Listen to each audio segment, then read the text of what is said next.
And welcome to the podcast, Theater Philadelphia, the podcast, TPTP. Get into it. I'm Darnell Radford. I'm the executive director of Theater Philadelphia. I'm also the co-host of the podcast, where we talk to the movers and shakers in our theater community who make it thrive and bring magic to the stage. Today, we are taking a trip to Theater Horizon to talk to executive director Mydera Taliah Robinson. Mydera, welcome to the podcast. Thank you so much, Darnell. It's such a pleasure to be here with you and to be in conversation with you. I feel a little, I mean, I don't want to say famous, but I feel so important to have made it to Philadelphia, the podcast. I'm a fan and I definitely appreciate the work that you do amongst the community and for the community. Thank you. I have enjoyed your work and your leadership, and I've been supporting you from afar.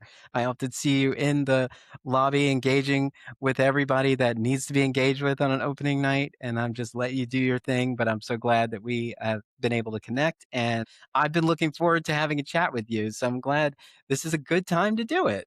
Yeah. So we got some exciting news a couple of days ago. We'll get into that, but in general, I want to talk about you and get our listeners to know a little bit more about Madeira. So tell us about you as a person and how your life path brought you to Theater Horizon. Yeah, that's such a great question. And often, I feel like I've lived 1,000 lifetimes in this one. And so I'm always kind of a little stretched for where to start. But what I'll say, what I think resonates here deeply in this space is that I am the kid that theater camp changed my life. And it opened up a new trajectory for me and showed me more about myself than I had ever seen before. And it's never left my life. It's kind of been like that seed that has changed and sprouted in so many different ways. And, you know, I never quite found myself on the stage, but it had always created a deep passion in me that wanted to make sure those stages still exist, whether it was the stage fundamentally of finding your voice or the stage in which you perform on. It's just been a part of what I wanted to see happen. I wanted to be a part of that realm that helps to change another person's life. And I found that so deeply within the arts. Theater Horizon obviously has been a great a marker within that path and a guiding stone within it. I've had the opportunity to be in relationship with the company since about 2014. And so even then is finding ways to connect as people passionate about the work and passionate about what art could do and what the power of storytelling could do and how it transforms lives. We always found unique ways. And I have to give a lot of credit to Theater Horizon's founder, Aaron Riley, and their previous education director, who brought me in and kind of connected with me and found overlaps in our lives and ways that we can continue to build together. And we took a very intentional path in 2019 of like, let's build together with you on staff and let's see where that goes. And that had been a journey of learning, of exploration, but always a deep commitment to community, and community meaning not just proximity or place or just the people, but how we can all come together around that sharedness within ourselves. And so that started out as me in our education programs. I came in as education coordinator, quickly became education director, and then started Theater Horizon. I tell people has given me my dream job 3 times already. And so I'm blown away to still have the capacity to dream with an organization and within an organization. I don't believe this is the end of the dream, but this is a really good part of it. And I'm excited about this dream. Many of these, even education director, director of community investment, and now my most recent title, executive director, they were they weren't the role. They were things that were added to or to the organization in response to not only how the organization wanted to show up in the moment, but how I uniquely could show up in service to the organization. So it's been a pretty miraculous path. I think if from my own perspective, it's not one that makes a lot of sense, but it's been really beautiful and it has made a lot of great impact, I think. And so, yeah, I'm really happy to be here. I think Theater Horizon is a huge marker within the regional community, but deeply within its proximity to Norristown, Montgomery County, to the Philadelphia area. And it's been blessed to have a beautiful legacy. And I'm so honored to be a part of not only where it's been, but the continuation of where it gets to go. Hmm. Wow, this is a great statement. Is everybody in love with Madeira? Man, I Our don't know. listeners? I can't tell. I don't know these days, right? Leadership is tough, but I am in love with the work and I hope that that comes through. Yeah. What did you learn about the community around Norristown, through your involvement at Theater Horizon? Yeah, I think what I learned, I think most specifically was confirmation that the community could be trusted with greatness. And I knew that in some deep place in my heart, being a Norristown native, being a resident, being born and raised, and having made the crazy commitment to myself some almost 20 years ago now that I was going to be a full-time artist in my community, where there at the time were no pathways for it, not really any structure or infrastructure for it. But I wanted to commit to the idea that all of our talent does not have to leave in order to succeed, and that we can reinvest here into ourselves because, communities face this all the time. What happens when all your talent lines up to leave? What happens when all the investment goes away and then you hope that they send a check back to buy a new rec center Yeah. or support a theater because they had to leave in order to gain. I've been really struck with the idea of what would it be to stay and succeed, and what would it be if I could be a part of building the pathways for more people to stay. So I learned that that's not just a crazy idea, but that people can be trusted with that and they will respond and they have responded. I've championed for the community, but way more than me championing on their behalf, they've showed up and they've showed up in a big way. And so it is just my job to keep reminding them that they can show up and making opportunities for them to show up. Yeah. And, that's such a valuable point. You have to keep reminding them because they know that you do a whole lot of work without them. You just come into the space, but it's when they come into the space again that you welcome them back and you let them know that this is their home too, and that they can take part in everything that's going on. You do have to keep reminding them. They don't walk in every day. That's right. And, unless we're doing that kind of programming, the members of our community don't walk through our doors every day. And That's right. that is something that sets us apart from, a mom and pop shop or like some corner market that also is serving the community. People will go in there every day, but they're coming in here to be fed as well, but just not as often. Like it's more of a special occasion That's when they're right. coming to us. Yeah. Yeah. And then how do we, I think that part of that reminder is how do we let them know that yes, the occasional is important, but the special is them. And Hmm. so it is them coming and being a part of this moment that makes it special. And it's actually them coming that we had the opportunity to even plan an occasion.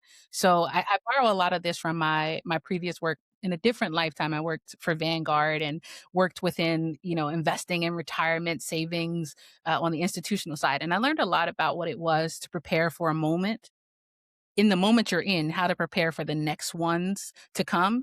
And it taught me a lot about what people do and how they respond when they actually feel invested.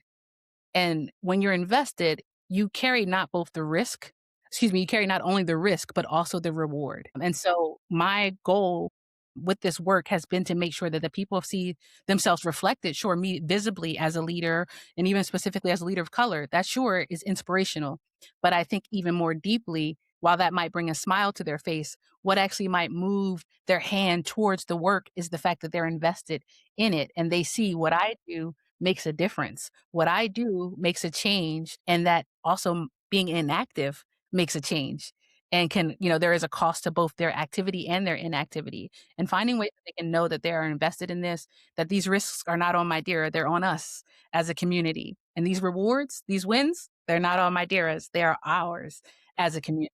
So how do we continue to educate in a way that does that? I think the previous philanthropic structures and the ways in which we kind of move these mediums, it is very much give a man a fish. I am deeply on the side of teach a man to fish, right? How do I put you into the work? Because you've already come deeply supplied with talent and treasure and time. How do I help you put those to use, right? So that you're getting fed, but you also know you helped prepare this meal. So it makes you an ambassador more deeply of this work. And you invite more people because you know this is not my thing. That's not Theater Horizon's thing. This is your thing. This is your place, right? The great mom Yeah. and pop, even the bigger chain, if they can make you feel like you're a regular or like that's your place, they can learn your order, they can learn your perspective. You can know that, hey, when I do this, it helps Sally over there at the register. Like you start to see where your exchange matters. And so I'm deeply invested in doing that, I think, for all communities, but specifically marginalized communities who haven't been taught how important their impact is.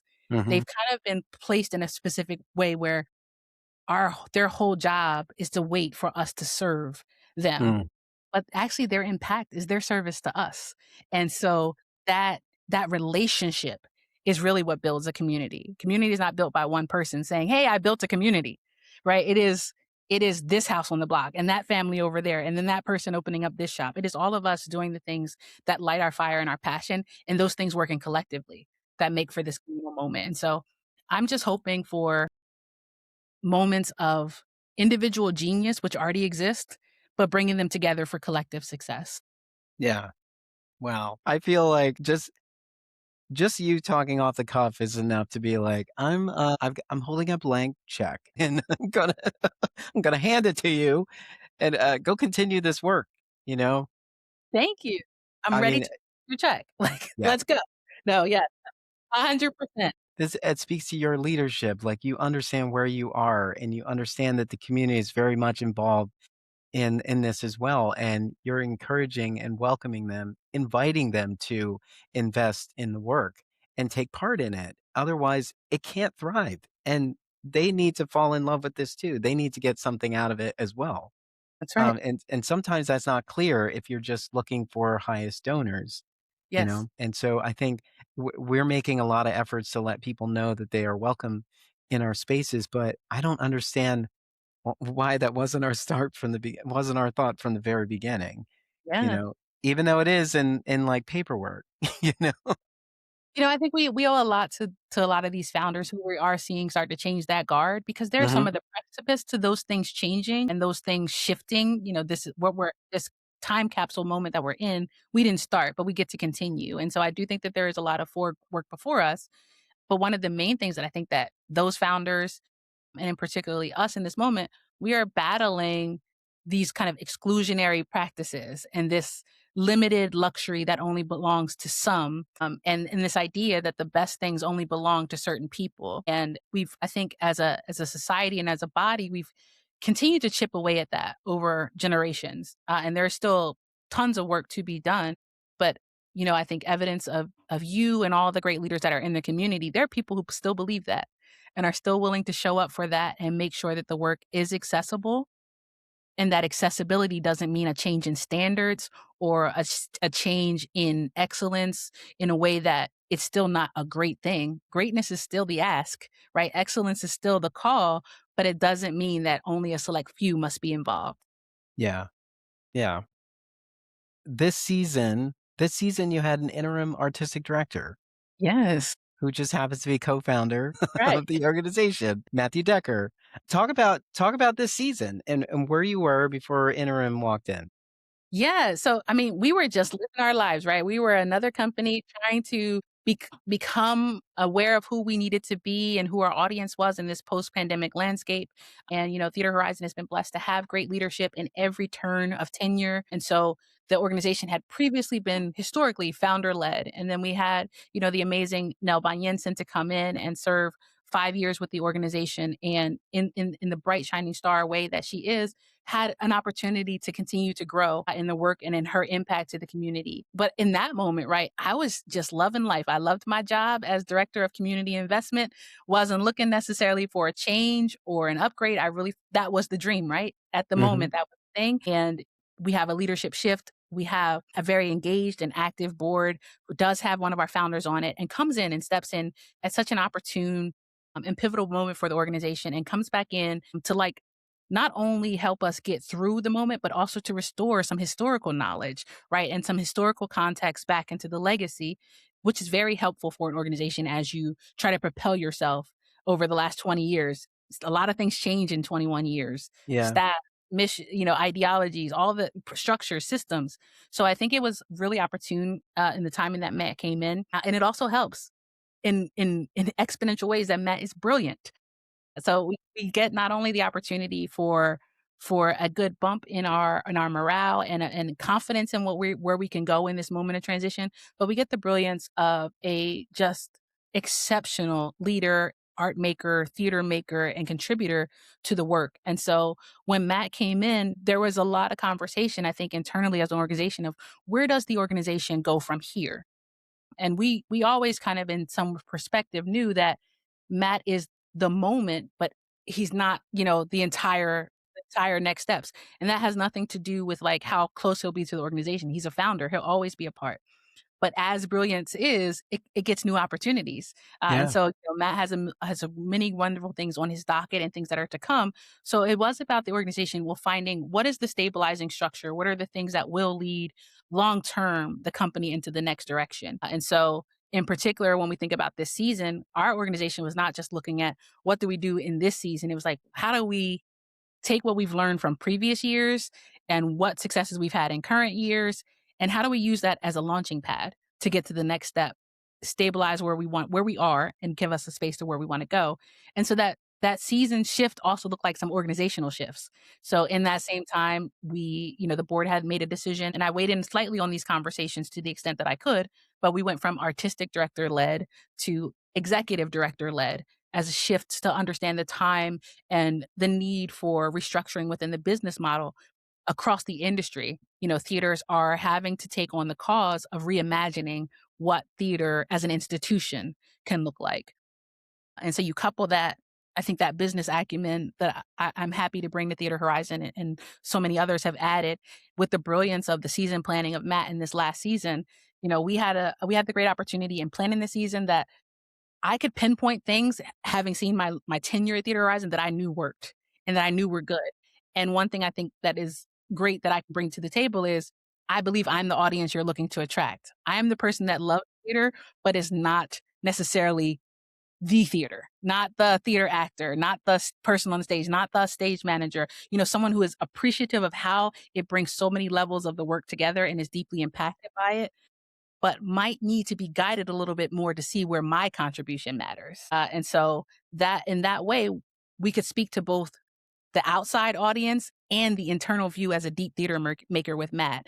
And so we spent a lot of time thinking about our audiences from those perspectives, who we were and what they want, and finding ways that those two things could be in conversation and also be supportive of a sustainable business model.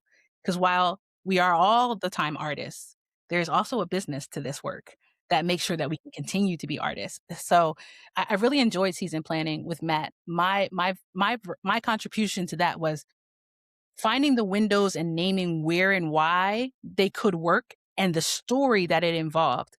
And then Matt's brilliance was knowing and picking the right play for that moment, the right alignment for how those plays could sequence, and how that strategy could build the type of anticipation and also nostalgia that our audiences were craving at that time, because we're coming off an anniversary too. So they both want to know where we're headed, but want to be reminded of who we are. Hmm. And so I just think this last season and even the wins from the previous season helped all of that. And if I can just continue to give credit, we also had the world premiere, a musical within that season, something that neither Matt nor I particularly planned at the juncture that it was at, but had been working towards in different capacities. So there is things that we inherited and things that we added. And I think that is probably the most beautiful part about what the legacy, continuation and legacy gets to be. It's not just that we came in and did something brand new. We got to add on to many wonderful things that were already in place and be informed by those things and then carry that forward. Yeah. Was there a bit of flexibility that allowed for that, or was this just timing? Like all these things just lined up in a perfect way for Theater Horizon to seize the moment.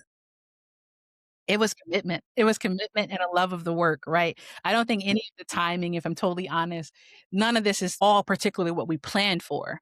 But it is the reality that as art makers, we can lean the moment in the direction that builds. And so what we did was we took a lot of inventory of what was actively happening and what we wanted to continue forward. And so it feels in some ways like the perfect storm, but there were raindrops that we planned. I love that. So let's look back at the season. Yeah. Oh my gosh, Tell what a fun season. Let's go back to the start and how the season opened. Yeah. So we opened our season with Oedipus in Seattle, which is this really cool exploratory work. Two actors met on the stage, never having seen the script, never rehearsing the work. And so it was built with a lot of risk in it, right? But there's so much reward. And some of that reward was conscious choicing around the actors that would be a part of this work, we're coming off of our 20th anniversary in some ways that brought people to the stage that maybe hadn't shared it together in years or maybe had never shared it in that way together. And so we took that information and Matt was really genius about how we cast Oedipus in Seattle. And, Savannah is just an amazing playwright and that work to be able to workshop that with her and to be in a space where it was a locally built kind of piece. It was just really beautiful in that way. And we had 21 years of history and track record and relationships that we can call on these actors to take this moment with us. We had real life loves who have been in this work for many years and never shared the stage together and got to be a part of that moment with them and bringing that together. And so in that way, the underlying thing about this entire season was community. We were trying to say it in so many ways. And I will say I was trying to say it in so many ways, but it naturally came out. Theater Horizon has a history of being built by community. You got two friends that build a theater company in their mom's backyard and, continue to grow and make more theater with their friends. That is a community. And so, Yeah. and they keep building on that and they grow within that region. And so Oedipus in Seattle felt like both nostalgia of like bringing back all the elements that help bring it together and a new way to do it, to give Mm. both hope and life for that. And so we knew we were going to have a couple of things in the season that people could count on, and we'll get there in the end. But like Ain't Misbehaving Right, it's tried and true, it's recognizable, it's got a lot of history. We wanted to give that reward, yes, and we also wanted to invite people to still take risks with us and to Mhm. still see what could emerge with us. And so we invited them in with Oedipus in Seattle to get our season started. Yeah. That, I know getting to the end of the season is, like, exciting because it was exciting, but the whole entire season had been so great. The next show in your lineup was Wishing to Grow Up Brightly, Amanda Morton, Yes. life story based on life Yeah. events. Yes. Heartfelt, wonderful. Everyone on my podcast network, I have 2 separate interviews about, Wishing to Grow Up Brightly, one with Amanda Morton and one with, director Matthew Decker. So definitely take a look at those. But talk about how that one, was presented and how it became to be on the stage at Theater Horizon. Yes, like Wishing to Grow Brightly, like I said, was a massive undertaking and predated my tenure and even Matt's tenure as interim. This was a 3-year project that this stage moment was the culmination of that work. But there had been 3 years of workshop and writing and building, and then, time even before that of building the grant and ideating of what it could possibly be. And then I had just the blessed fortune of this first world premiere for the company, a world premiere musical. Not only are we premiering on our stage, but we built it. We got to when I Mhm, say I by extension, but we as in the company and those that make up this company. Amanda Morton is a board member for us, longtime board member of Theater Horizon and collaborator within our space. Obviously, Matthew Decker is a founder and at the time of staging it, interim artistic director. Josh Tutura is not only a deep friend and obviously husband of Amanda, but is on staff with us at Theater mhm, Horizon during this time. Brent is amazing and had done the last time we did a huge Pew project and got to build a show was a part of that work with us. So it was that people, that body of community coming back together again to have this moment of something brand new. And how beautiful was it that it could be inspired by the real life story of mhm. of Amanda and help to share and share such an important story and an important lens of the story and a very important timeline. We could have never predicted that story would hit the stage at the same time that that particular community would also be in the news and in Mhm. conversation for many other things. Like you asked about timing before. It Yeah. is really about being able to just keep showing up. We didn't plan that 3 years ago, but it was it was an honor and a privilege to be a part of that moment in such a crucial moment. And Mhm, so one thing that when I came into leadership, and I think the essence was already there, but I definitely pushed a lot around the idea that this is Theater Horizon's flagship production of the season. We know all the productions are important. We know this. This is us on stage, though.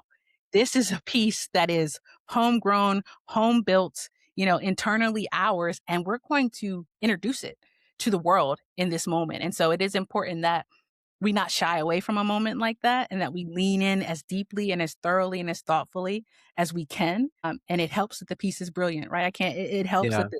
such a good body of work right? It's such a good play, such a good musical. The music is amazing. It kind of challenges some of the norms of a traditional musical. There's this scene, this like almost mosaic soundscape that Josh has created that feels more like a scenic soundtrack than like stop the monologue to sing a song. It's just this it's beautiful in this way. And I think in its own way, it is uniquely Theater Horizon, and it finds points where it can tell the individual and specific story in such a universal way. One thing I deeply loved about that body of work is that it created conversations that I hadn't had in 7 years of working at the organization.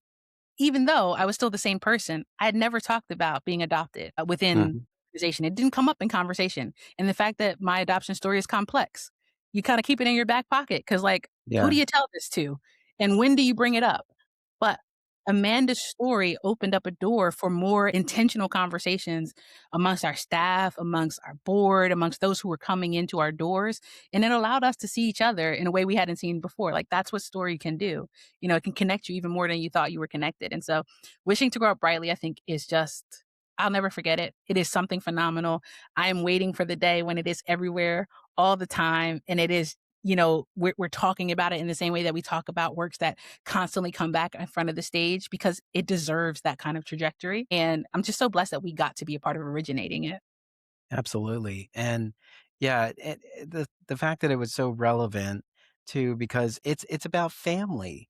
Right. And it's about how families come together. This is an untraditional path and a complicated path that brought this family together.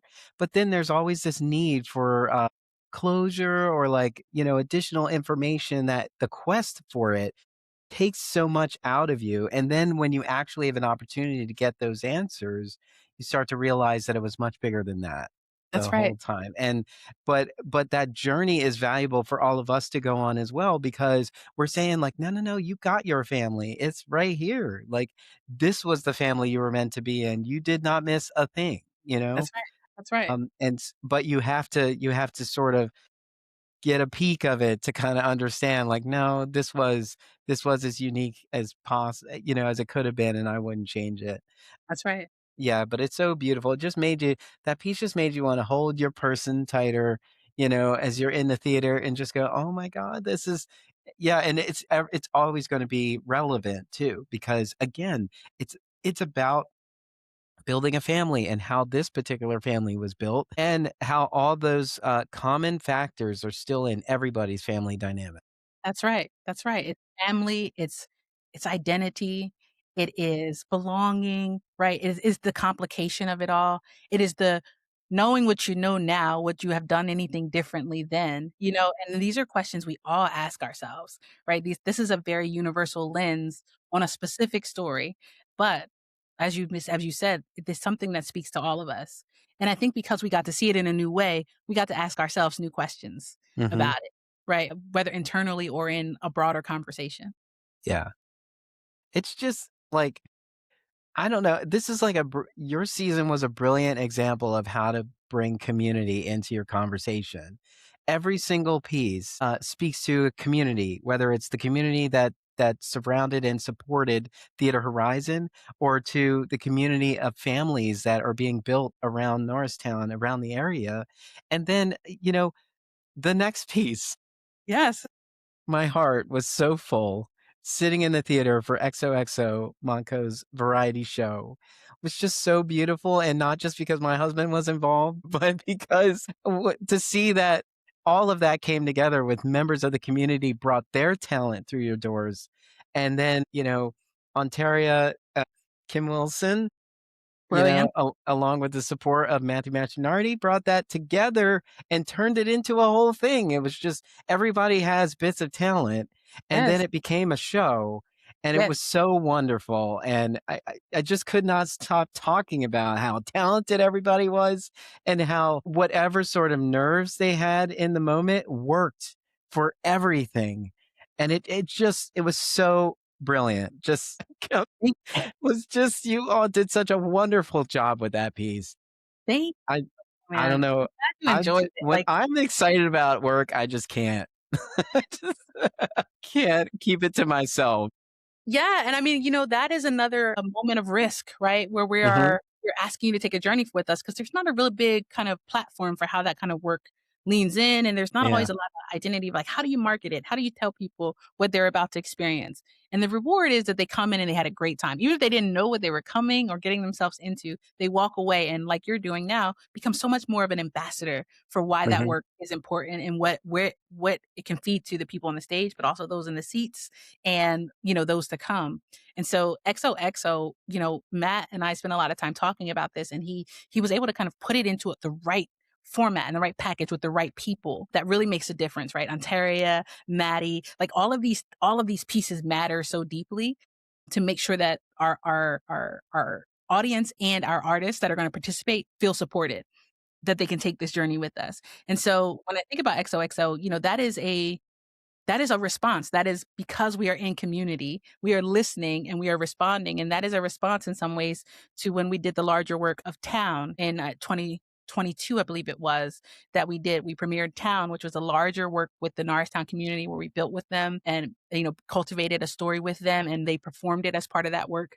But that also set a precedence for us as an organization where our audience and our artists, they didn't want that to be a one-time thing. They were like, well, when do we get to next build with you, and contribute. And so we didn't have necessarily the same support as far as funding or structure or even infrastructure to do another big outdoor, 3-year project. So what do we do in this season? And I jokingly call it like a town light. It is, a version of that larger scope, but how do we put it on our stage? And how do we build it in a framework of like a rehearsal schedule and a condensed format? And how do we still make it impactful? And what is the support needed in order to accomplish that? And so XOXO started out as our desire to kind of write a love letter to this community and, show that love through the stories that already exist here within that community. And so again, this is where that people can be trusted. We continue to tell them, we're talking about you. Come audition. We want to build a show with you, Yeah. and so they showed up, they auditioned, they brought their time and their talent and their treasure and they shared it with us. And you have this really great magic that both Matt and Ontario are able to pull together to weave that into what feels like a singular moment.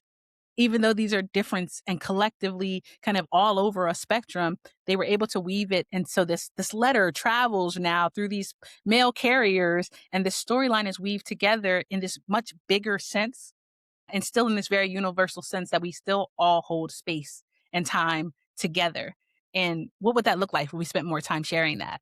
And you had said something, and I just want to add that while Theater Rising is absolutely doing the work of the community, what I'm learning is like, so that community doesn't become this like kind of watered down word that people are confused by or not sure if they fit in. What I know for sure is we are doing the work of like anti isolation.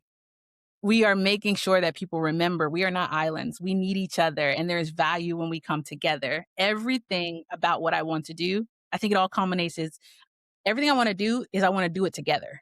I want it to be us. I want it to be we. And so I think this is that this season is evidence of that and by that, and that we just got a little bigger. Us. We made sure to extend that invitation a little wider, right? And so Yeah. adding to that is like where you get an XOXO and that us adding to that and being able to have that moment, it is also about when you're in community, being responsive to the ask on the table. We don't wanna just keep serving up what we think you want. If you said, "Hey, what I want is, yes, a great show, but I wanna be in it." Mhm. I think what we have to figure out is, well, how do we do that? How Yeah. do we make that work and still hold the standards of excellence and of quality productions? And I think evidence by how wonderful XOXO was, it's just proof positive that it can be done and we can do it together. Mhm. I you know, the element of the mail carriers really stuck with me because it was like they're keeping the community connected. They Yes. go to everyone's house and deliver correspondence, you know? So it was such a great conduit and through line, and their element made it feel like a public show on PBS. That's You yeah, know, it felt like it is so for the community that that's where we park it, you know? Like, I could see XOXO Monco being built out on a local channel, where it is part variety show, but it's this story through line where you're talking about elements of their town, it's like yeah. that I've been there, I eat there, I've been there. Yes. It's like, "What's going on at Theater Horizon?" "Well, today we're doing a puppet show." Like, "What?" Yeah, I and could I mean, see it. we wanna see it, right? There Yeah. are reasons that those things have long-standing histories and that they brought so much joy to us in our childhood and Mhm. also are still part of the elements that we use to build today. And I think it also comes because we're in real relationship, Darnell, like, that adds the value, right? That's part of the secret sauce is that this is not a it's not about being performative or trying to make up community as we go. It is about leaning into community every step we take. And so there's a real organic community that allows for Matt to have this idea and be informed by things that we had already done with the community. And then for Ontario to be brought into the space through the reference of like another staff member and that being in their community. And this is random. Catch me if I go on a tangent here, but I was best friend, my bestie, whom I love deeply, had sent me a text very randomly one week and was like, I used to work with Ontario Kim Wilson. And so I'm sending you her flyer that she has coming up. You should get in touch with her, bestie. And I was so excited to text back, like, I have a meeting with her next week. She's the show in our season. Great Like, minds. that's right. There's all this real overlap that's happening to confirm these choices. This is not Yeah. just like we showed up and winged it. This is like we're flying here and the wind is working with us and blowing in our favor. And so that leads itself kind of there. And then, the mail carrier aspect, just jumping back to a show that was in the season just before that was our R&B brunch, which is kind of a one-day event that is built with community. And for the last 2 years, we've featured Mo PA as the lead artist and cultivating that. Mo has been on our stages in many other capacities before, starting with the Black Nativity. And Mm. so, he and I are good friends amongst the community. And, when you see talent in your community, we want to champion each other. And so we've always kind of spent time making sure that we were having success, whether together or helping each other to have successes. And so I really wanted to champion something with Mo and on behalf of Mo, and that got it built into our season a year or two before that. And in fact, it was Mo's daughter that premiered at our first brunch. And so and Mo was in town, right? So we're just overlapping. And Mo and his family were in art houses when we were in the pandemic. These are people we're really in relationship with. And so Mo at the time, I believe he had auditioned for XOXO. And I'm sure we kind of like pushed him to audition, right? Because this is our guy. But also, then there's this unique connection that Mo and Ontaria have done life together before. They have had relationship and were friends outside of this and had overlapped in different spaces. And so when she saw that, and remembered this, she really pulled on Mo to come into the space and then come into the work. And then brought his wife in, Fallon, who's an exceptional talent as well, who tends to be in the background for us, but gave her a spotlight and a highlight in a way Mm. that was really beautiful.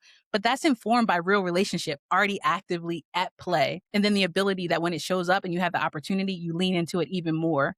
And so because of that relationship and because of that great marker, that leads into what Ontario can do with XOXO and the mail carriers and how they show up together and how they're quickly able to make that story because there's real relationship. There's a real dynamic. There is a whole marriage of how we interact with each other that also informs how they can make that staged moment look so real. And so I think it is about the continuity of relationship and the realization that it matters and that it is a strategy, not in one that you have to maneuver or manipulate. But if you are open to it and allow it and you allow it to organically inform, it will blow your mind. And I think that this season really, again, is more evidence of that. And each piece builds really upon the next and adds to those layers. And so XOXO is just, I'm so excited that it got to have its moment on the stage. And I do think that now that people have seen it, when we say again that we're going to do something like it, we've introduced it in a way that is digestible. I think Yeah. people will have much more of an appetite for it going forward, which feels really Mhm. exciting too. Yeah, absolutely. And I love for them, the participants from the community, to be able to go into spaces of the theater that they didn't have access to before. They're backstage, they're in rehearsal rooms, they're inside it. Yes, Instead of being a patron where you do have sort of limited access. And now they're going to walk into that space and always feel connected that's because they've right. been on that stage. They performed, they understand everything that goes along with that. They heard about ticket sales. They heard about, Yeah, special guests and so on coming in, and they've taken photos in the lobby, and they've had their moment of celebrity for everyone who resonated with their contribution to that piece. And it's just such a great way to really show the community that we're really here for you, and the stars on our stage come from our community as well, that's right, that's you right, and, know? like, what is it like for those things to collaborate together, and what is it Mhm. like to open up those pathways, right? So, when we say the community in regards to XOXO, that community is, yes, was residents of this area, but it also was donors, longtime supporters of Theater Horizon. It was people who typically took a seat or maybe volunteered in a way, but it never shared the stage. And it didn't mean they didn't share any stage. They had never shared our stage. And so now that stage is not the stage. It's not Theater Horizon. That's my stage, right? And Yeah. that dressing room you were talking about, that's not the a dressing room. That's my Mhm. dressing room. It is that investment also leads to an ownership that changes the valuation and what makes something valuable. Ownership always changes value. And so now that they own a piece of it, now that they feel like even in a more deeper way, it's theirs, we benefit in a huge way as well because we have more guardians, we have more ambassadors, we have more people that Stewards. more They stewards of this Mhm. work. And they had that life-changing moment that probably that I'm trying to describe as being a theater kid. They had a moment that changed a trajectory for them and opened up something for themselves that they can now see more of and want to lean in more towards and invite others into. So it is both about like, right, growing your base, but it also is about widening your base to be able to hold more. And so, yeah, it is just, it's much deserved. And I like to think of when I think of community of artists, oh my gosh, Darnell, I mean, and maybe you feel this way too. There's so much talent in the world, and the pathways are not always that clear of like, how do I get involved? How do I Yeah. show up in my gift? What is it to be an artist versus being an aspiring artist? And I'm very kind of open to exploring that line because I would consider myself a successful artist.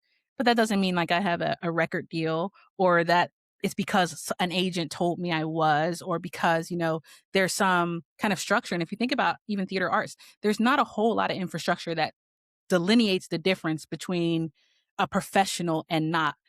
Mhm. Outside and when I say that, I mean within the pathways of the structure or within development or within a talent.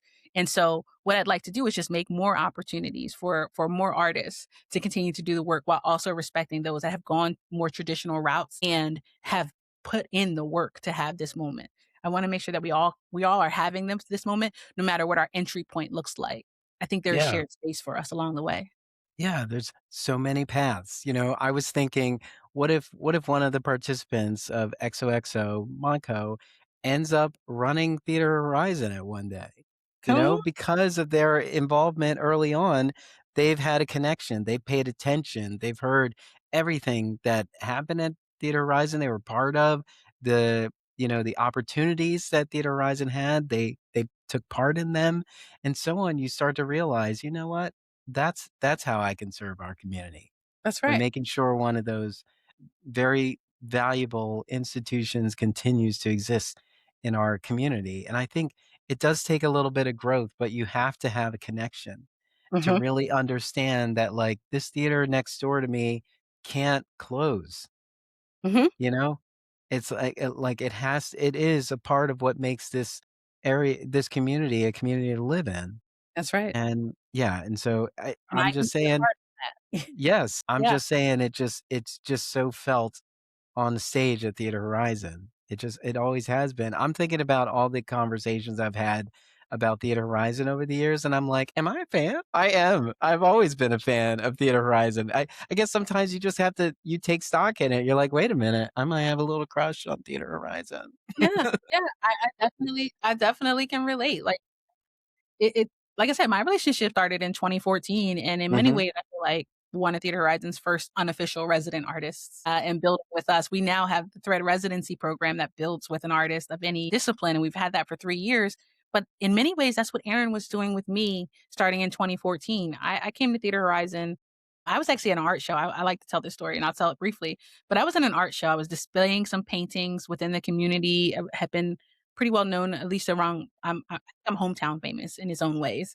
So within Norristown, right, my work is is known in some ways. And so I was at an art show and I was displaying some work as part of a larger kind of municipal event. And this wonderful woman walks up to me and was just like, "Hi, my name is Diane Riley. You should meet my daughter, Erin. We have a theater," and I didn't know I was in this community, but I didn't know that this place was here. I had known some of the other works, but I wasn't familiar with this place. And I remember one day I went to this place and I knocked on the door and I went to this green door. And at the time that I had come, nobody was there, but I was like, I do want to see what's on the other side of this door. So I'm just going to wait and see. Like, I'll find a way to get in connection. And Aaron and I from there grew a relationship over the years, and they used to have these things called Norristown Nights as part of some of the preview performances. And I was running open mic poetry a lot at the time in the city and in Norristown. And Aaron had invited me to do a poem before a play of Norristown Night. And I was just like, okay, I didn't know how it was going to work, but we came up with this little like master plan. I won't see the poem, I won't see the play, but I'll write a poem based off just like the title and what essence I'm feeling like is coming, and we'll see if that comes together.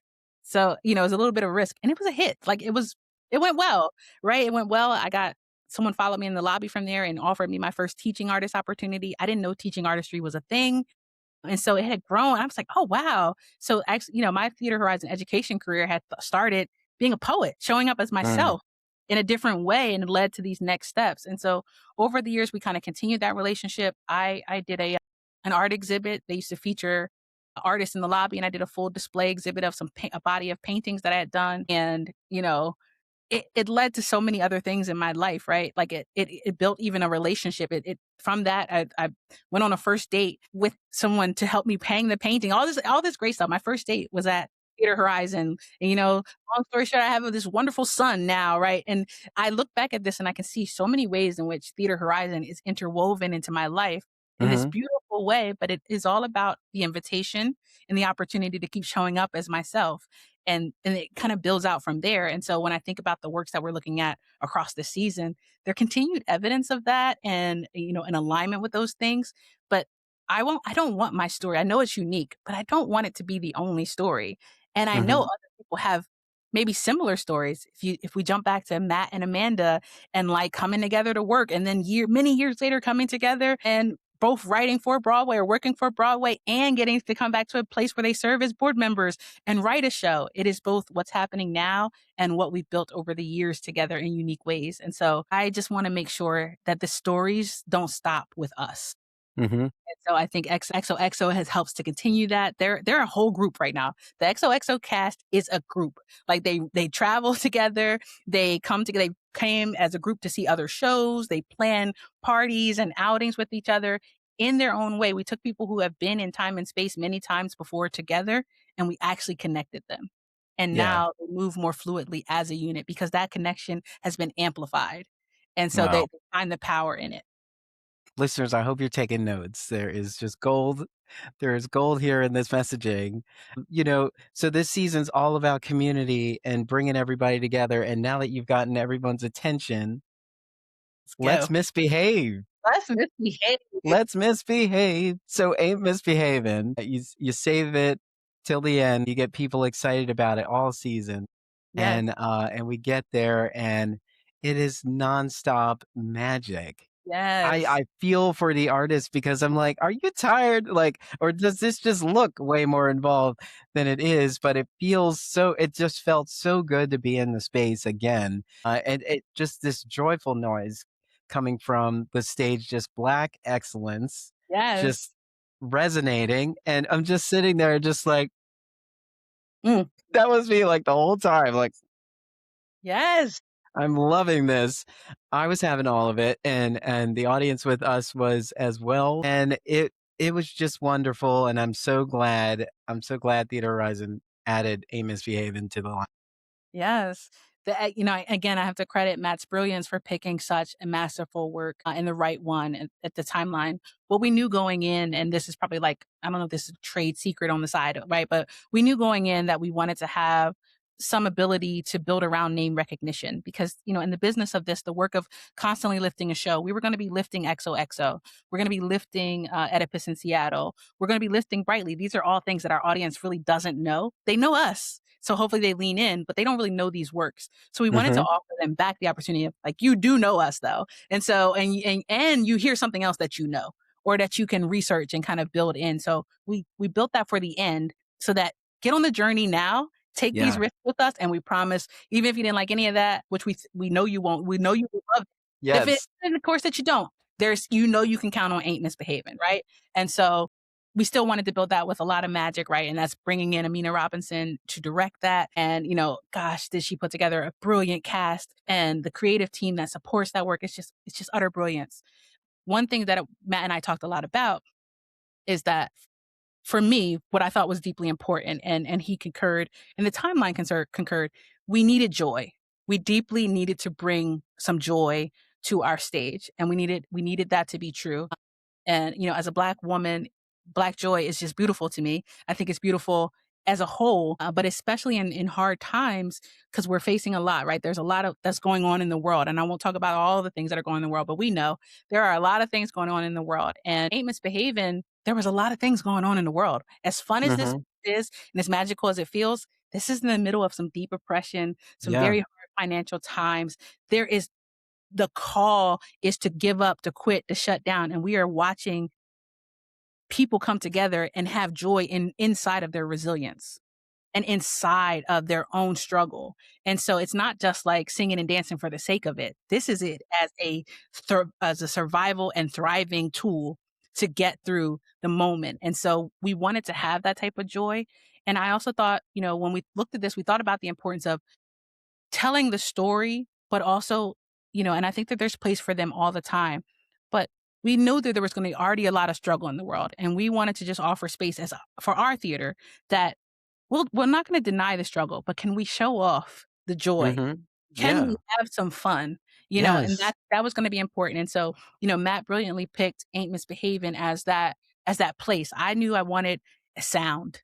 I think nothing beats the beautiful sound. I think when the times are the hardest, the soundtrack of Black music is just it is a carrying force across almost every era of significant change in society. There is an anthem and there is a sound that comes out of the Black community. And so I wanted to hear that. I wanted to hear that sound. I wanted to hear the unctuous body and weight of that voice and that prevailing spirit. And I think that we all kind of needed it in that moment to carry us through. And so, Ain't Misbehaving comes to our stage, and Amina adds her own magic to make it even more of a spectacular kind of coming together, and that relationship is built in that moment. And, it is both a testament to the brilliance that had been on the stage and the brilliance that had come before us as reminders that we can keep showing up and we can Yeah. keep bringing in, Fats Waller and all of the work, and even just how Ain't Misbehaving as a story is remembering to archive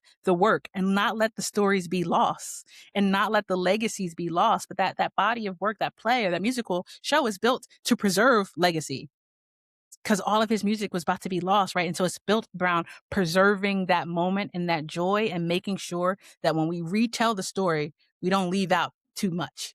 And Mm. so that for us, I think, was just a great marker because we're coming off an anniversary year and we are going to add new things to the story, but we want you to remember the legacy also and the many voices that came before it and the heritage that was built. And as we archive this moment, we don't want to leave out too much. So we want to make sure to bring you in this way. And so I think Ain't Misbehaving did that. And like I said, we wanted to bring joy. I said that so much. I felt like I will like kill a word. I will say it and say it and say it and say it because I mean it, right? But I wanted joy so bad. And I'll just share this briefly. We got to the point where Fats Waller's family actually came in. Some flew in, some drove in, and they came as a family to see one of the performances of the show. And they had reached out to us. We had a wonderful relationship that they kind of introduced us to some of the great grandnieces of Fats Waller, and the family came and coordinated a trip. And we had this moment where the family came on stage with the actors and took a picture, and they brought a framed original Fats Waller record with them. Wow. His great great grannies, the youngest of the legacy, was center in the picture, holding the picture or, holding the frame picture. And it was so amazing to me to watch how we could continue this legacy, not just for our theater or for our artists, but also this larger thing and this family. And I went to introduce myself to her to say hi because she's just the cutest little girl. And I was so just impressed by her. And I said, "Hi, I'm Mydera. Nice to meet you." She said, "Hi, my name is Joy." And I said, "Joy." Yes. I have joined you. Oh, Yes. and all I wanted was to Black joy be right here. grateful, and here you are. And so, Wonderful.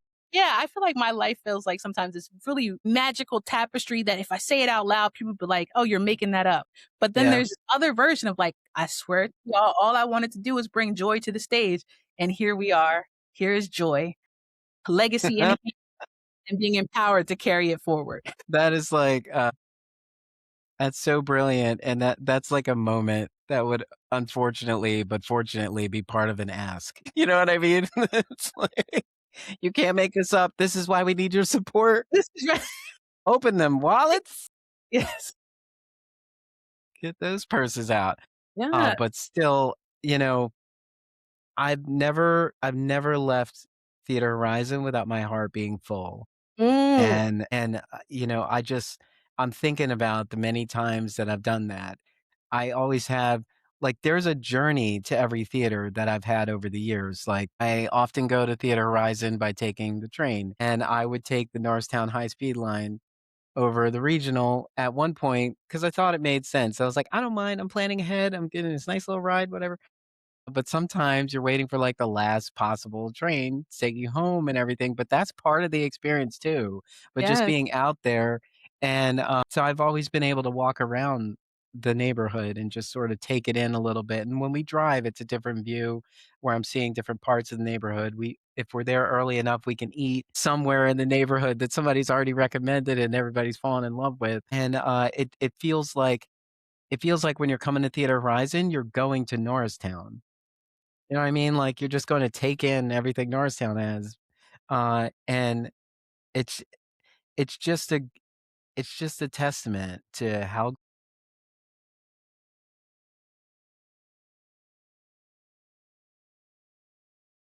I love that.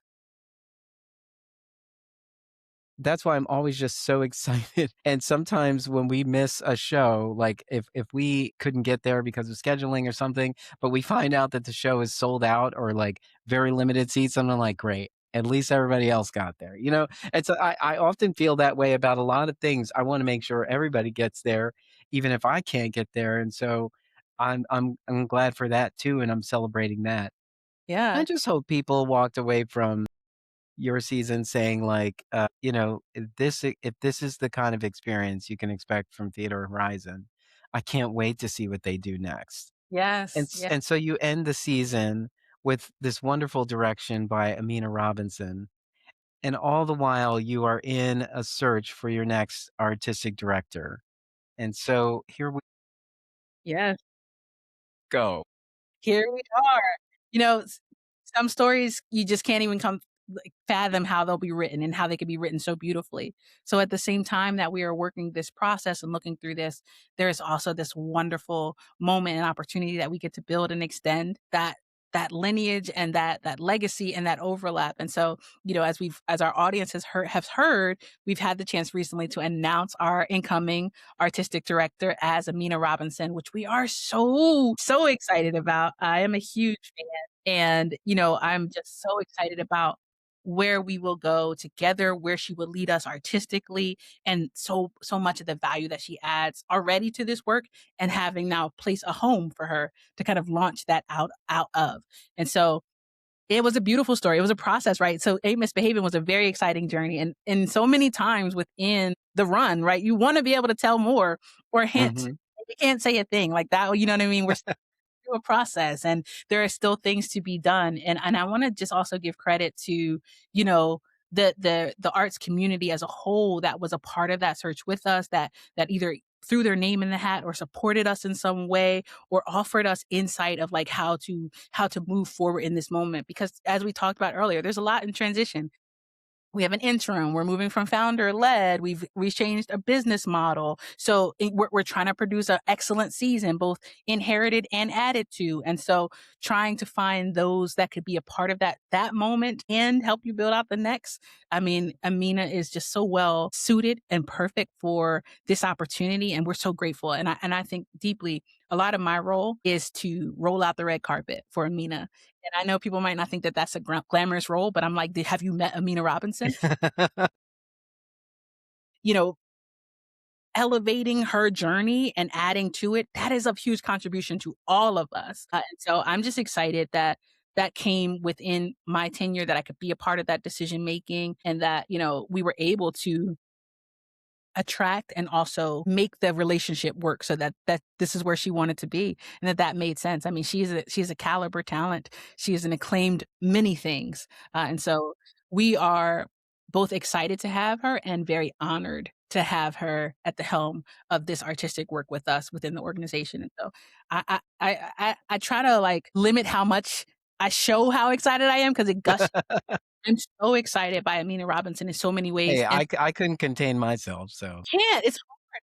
It's so powerful and so impactful, and gosh, everything she touches, like, it's like the Midas touch, right? Mhm, And there's a history for that, because not only is she doing that in so many spaces regionally and on a much larger level, but Theater Horizon has felt her impact over the years. Some of our, most acclaimed works are directed by Amina Robinson, and so there is a track record. There is a yeah, pre-existing relationship, and Amina, in her own ways, has a pre-existing relationship with Norristown. So this is like a welcome home. This is a welcome back. And then there's an opportunity for us to build on all of that and take it in the next chapter. So, gosh, I mean, yeah, I can't.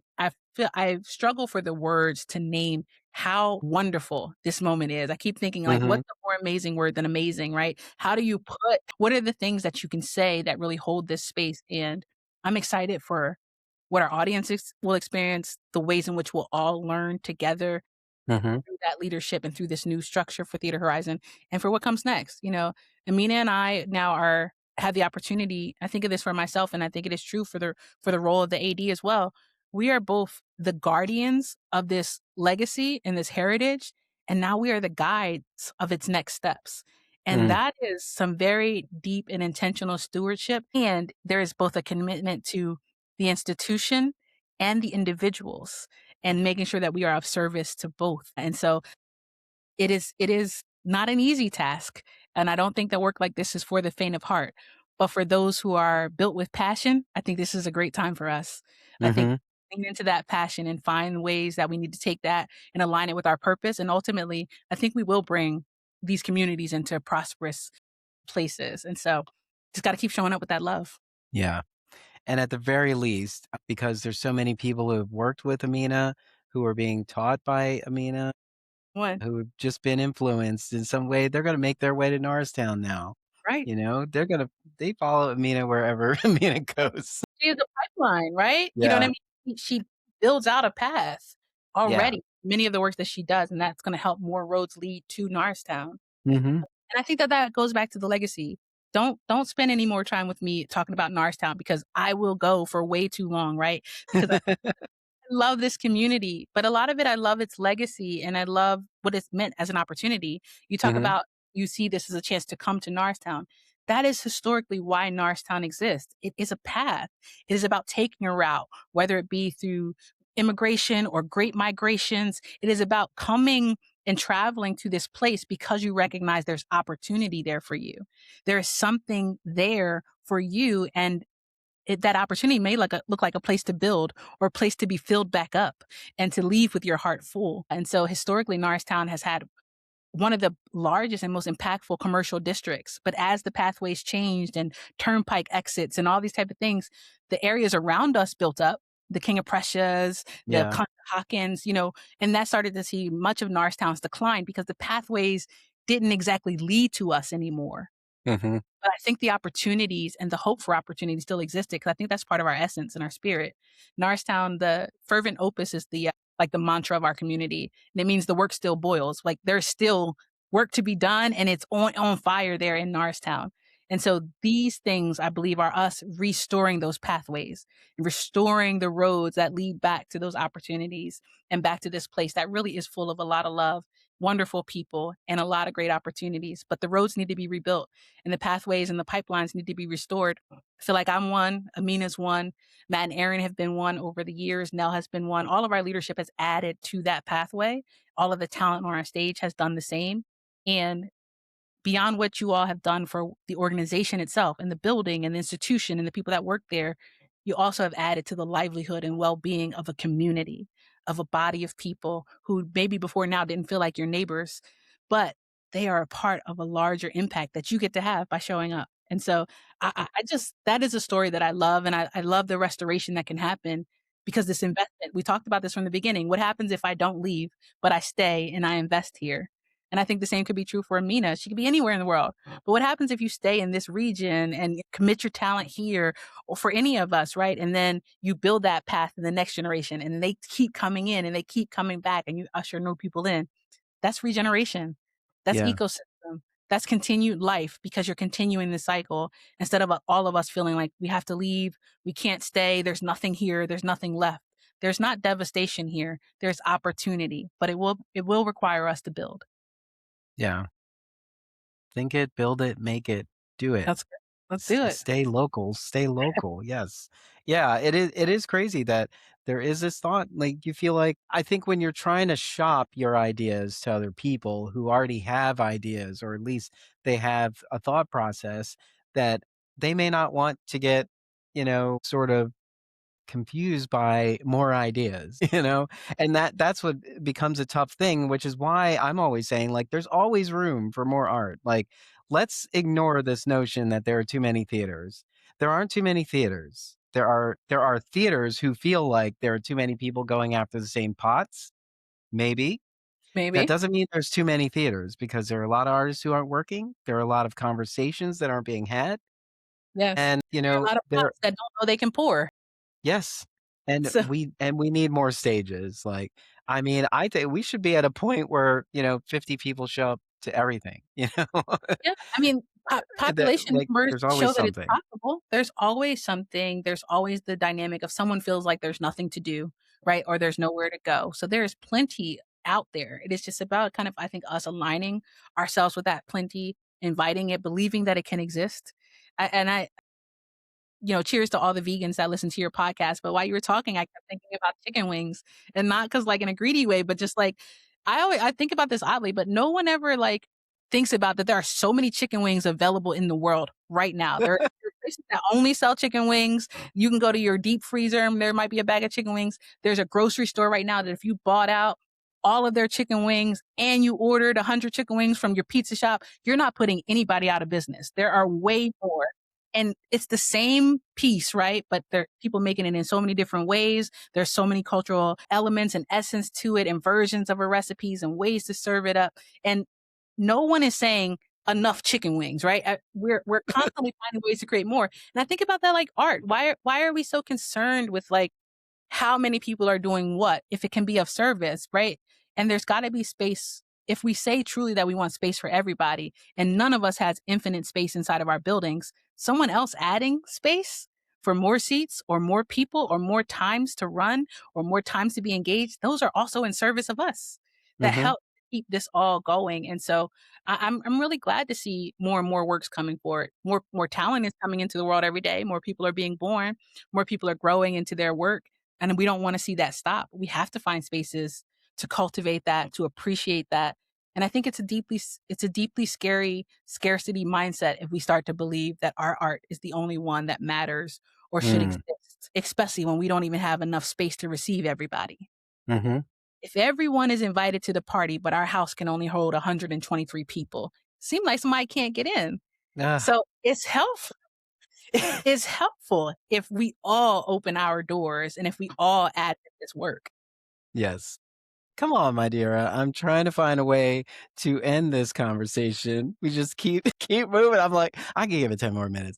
You know what? I love when I have such a great conversation, because that definitely lets me know that there will be many more in our future.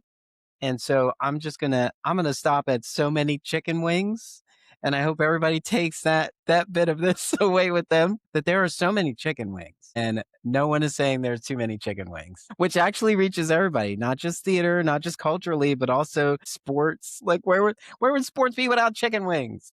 Yes. And where would the world be without art and without artists? We're everywhere Exactly. and show up everywhere. And so let's get on those Absolutely. wings and fly. Let's lean into it.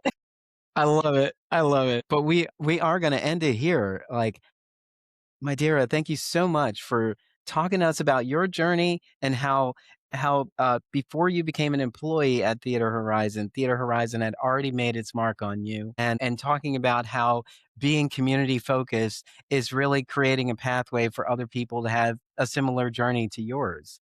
And this wonderful season was community, community, community, Black joy. I mean, there was joy throughout all of it, but it was just such a wonderful and well-crafted season, and everyone who got a chance to experience any bit of it is well aware of that. There is great work happening at Theater Horizon. It is worth the trip to go to Norristown. It always is. And Mydera, thank you so much for taking the time to chat with me about looking back at this season while we're anticipating a great future with new leadership in place. And as you start planning your season, I hope you'll come back and tell us about the season that you have in store for us. But thank you so much for chatting with me today. It was truly a pleasure. Thank you, Darnell. You are a gem and a joy, and thank you so much for this time and space with you. Thank you.